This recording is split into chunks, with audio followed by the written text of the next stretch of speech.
আমার দলের নেতাকর্মীদের উদ্দেশ্যে দুটি কথা বলতে চাই। আপনারাই বিএনপির প্রাণ।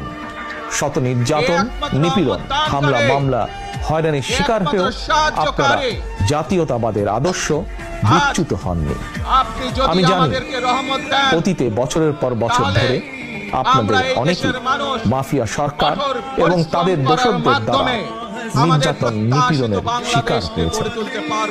তবে বর্তমান পরিবর্তিত পরিস্থিতিতে আপনাদের প্রতি আমার একান্ত অনুরোধ, অতীতে নির্যাতনের শিকার হওয়ার কারণে আপনারা কেউ দয়া করে প্রতিশোধ পরায়ণ হবেন না। কেউ দয়া করে নিজের হাতে আইন তুলে নেবেন না, বরং অন্যায় অবিচারের শিকার হলে আইনগত পদক্ষেপ নিন।